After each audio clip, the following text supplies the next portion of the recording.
Pwede po bang pagsabayin ang opera para sa dermoid cyst at sa gallstone? Magandang hapon sa inyo. Ako si Doc Porcy sa Usapang Surgery. So may mga ilan tayong mga katanungan na tatry natin sagutin ha. May tanong dito si M.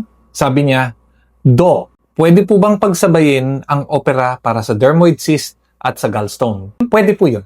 Actually, pagka marami na po mga surgeons ang gumagawa ng ganito, yung tinatawag nating mga joint surgery, combined surgery, o hybrid surgery, kung saan ooperahan ng isang organ kasabay ng isa pang organ.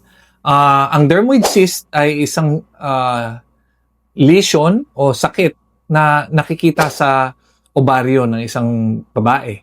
At ito ay paminsan lumalaki at kailangan tanggalin. Ngayon, kami po mga general surgeons, hindi po kami nagtatanggal ng cyst sa dermoid. Kundi, kailangan natin ng tulong ng OB-GYN. Mga gynecologist na gumagawa rin ng mga laparoscopy, pwede po yun. Pagka ganyan, bukod sa mag-check up po kayo sa surgeon ninyo, mag-check up din kayo sa inyong gynecologist. At mag-uusap yung dalawa.